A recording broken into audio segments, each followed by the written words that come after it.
ನಮಸ್ಕಾರ, ನೀವು ನೋಡ್ತಾ ಇದ್ದೀರಾ ನ್ಯೂಸ್ ಫಸ್ಟ್. ನಾನು ರಾಹುಲ್ ದಯಾನ್. ಈ ಸ್ಕ್ಯಾಮರ್ಸ್ಗೆ ವಂಚನೆ ಮಾಡೋಕೆ ದಾರಿಗಳು ಒಂದಾ ಎರಡಾ? ನಾವು ಯಾವ ರೀತಿ ಆಧುನಿಕತೆಯಲ್ಲಿ ಮುಂದೆ ಸಾಗ್ತಾ ದೇಶ ಅಭಿವೃದ್ಧಿ ಹೊಂದುತ್ತಾ ಇದೆಯೋ ಅದೇ ರೀತಿ ಖದೀಮರು ಕೂಡ ಹೊಸ ಹೊಸ ಐಡಿಯಾಗಳನ್ನು ಮಾಡಿಕೊಂಡು ಜನರನ್ನ ಹೊಸ ಥರ ಯಾವ ರೀತಿ ವಂಚಿಸಬೇಕು ಅನ್ನೋ ಯೋಚಿಸ್ತಾನೇ ಇರ್ತಾರೆ ಈ ರೀತಿಯಾಗಿ. ಹಾಗೆ ಹೊಸ ಹೊಸ ಸೈಬರ್ ವಂಚನೆ ಪ್ರಕರಣಗಳು ನಮ್ಮ ಮಧ್ಯೆ ಬೆಳಕಿಗೆ ಬರ್ತಾ ಇರ್ತವೆ. ಜ್ಯೂಸ್ ಜಾಕಿಂಗ್ ಇರ್ಬೋದು, ಡಿಜಿಟಲ್ ಅರೆಸ್ಟ್, ಫೇಕ್ ಆಫೀಸರ್ಸ್, ಕಸ್ಟಮ್ಸ್ನಲ್ಲಿ ಪಾರ್ಸಲ್ ಇದೆ, ಈ ರೀತಿ ಅನೇಕ ರೀತಿಗಳಲ್ಲಿ ವಂಚನೆ ಮಾಡೋದನ್ನು ನಾವು ನೋಡಿದ್ದೇವೆ. ಅದೇ ರೀತಿ ವಂಚನೆಗೆ ಒಳಗಾಗಿರೋರನ್ನು ಕೂಡ ನೋಡಿದ್ದೇವೆ. ಆದರೆ ಈಗ ಸೈಬರ್ ವಂಚಕರು ಮತ್ತೊಂದು ವಂಚನೆಯ ದಾರಿಯನ್ನು ಹುಡ್ಕೊಂಡಿದ್ದಾರೆ.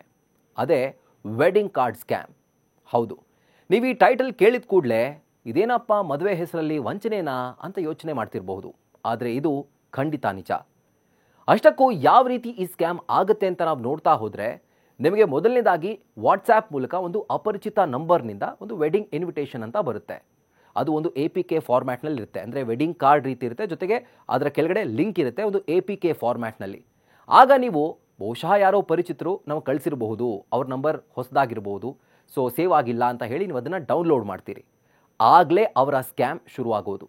ನೀವು ಒಂದು ಬಾರಿ ಇದನ್ನು ಡೌನ್ಲೋಡ್ ಮಾಡಿದ್ರೆ ಸಾಕು, ನಿಮ್ಮ ಮೊಬೈಲ್ಗೆ ಈ ವಂಚಕರು ಒಂದು ಮಾಲ್ವೇರ್ ಅಂತ ಕರೀತಾರೆ, ಸೊ ಅದನ್ನು ನುಗ್ಗಿಸ್ತಾರೆ. ಈ ಮಾಲ್ವೇರ್ ಒಂದು ಆ್ಯಪ್ ರೀತಿ ಇರುತ್ತೆ. ಆಗ ನಿಮ್ಮ ಮೊಬೈಲ್ ಒಳಗಿರುವಂತಹ ಎಲ್ಲ ಪರ್ಸ್ನಲ್ ಡೀಟೇಲ್ಸ್, ನಿಮ್ಮ ಬ್ಯಾಂಕ್ ಇನ್ಫಾರ್ಮೇಷನ್, ವೈಯಕ್ತಿಕ ಹಾಗೂ ವೆರಿ ಸೆನ್ಸಿಟಿವ್ ಇನ್ಫಾರ್ಮೇಷನನ್ನು ಕೂಡ ಆ ಆ್ಯಪ್ ಕಲೆ ಹಾಕುತ್ತೆ.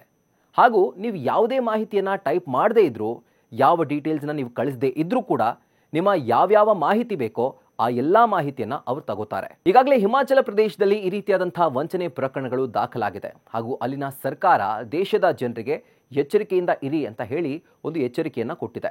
ಇದರ ಜೊತೆಗೆ ಯಾವ ರೀತಿ ನೀವು ಈ ಒಂದು ಸ್ಕ್ಯಾಮ್ನಿಂದ ಬಚಾವಾಗಬೇಕು ಅಂತಂದರೆ, ಮೊದಲನೇದಾಗಿ ಯಾವುದೇ ಅನ್ನೋನ್ ನಂಬರಿಂದ ಯಾವುದೇ ಥರದ ಒಂದು ವೆಡ್ಡಿಂಗ್ ಇನ್ವಿಟೇಷನ್ ಅಂತಾನೋ ಅಥವಾ ಯಾವುದೇ ಥರದ ಒಂದು ಕಾರ್ಡ್ ಇರ್ಬೋದು APK ಫಾರ್ಮ್ಯಾಟ್ನಲ್ಲಿ ಬಂದರೆ ಅದನ್ನು ಯಾವುದೇ ಕಾರಣಕ್ಕೂ ಕ್ಲಿಕ್ ಮಾಡೋಕ್ಕೆ ಹೋಗಬೇಡಿ. ಅಕಸ್ಮಾತ್ ಏನಾದರೂ ನಿಮಗೆ ಡೌಟ್ ಬಂದರೂ ಕೂಡ ಮೊದಲನೇದಾಗಿ ಆ ನಂಬರ್ ಯಾವ ನಂಬರ್ ಅಂತ ಹೇಳಿ, ಈಗ ಬೇರೆ ಬೇರೆ ಮೊಬೈಲ್ ನಂಬರ್ನ ಹುಡುಕುವಂಥ ಆ್ಯಪ್ಗಳಿದ್ದಾವೆ, ಸೊ ಅದರಲ್ಲಿ ಸರ್ಚ್ ಮಾಡಿ ಸ್ಪ್ಯಾಮ್ ಅಂತ ಬಂದಾಗ ಇಮಿಡಿಯೇಟ್ ಆಗಿ ಆ ನಂಬರನ್ನು ಬ್ಲಾಕ್ ಮಾಡಿ.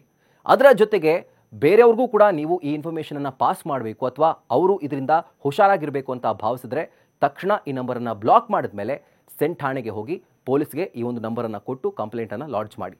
ಸೊ ಇಂಥ ಹೊಸ ಹೊಸ ಸ್ಕ್ಯಾಮ್ಗಳು ಬರ್ತಿರುವಂಥ ಹೊತ್ತಲ್ಲಿ ನೀವು ಕೂಡ ಎಲ್ಲದರ ಬಗ್ಗೆ ಮಾಹಿತಿಯನ್ನು ಪಡ್ಕೊಂಡು ಎಚ್ಚರವಾಗಿರಿ.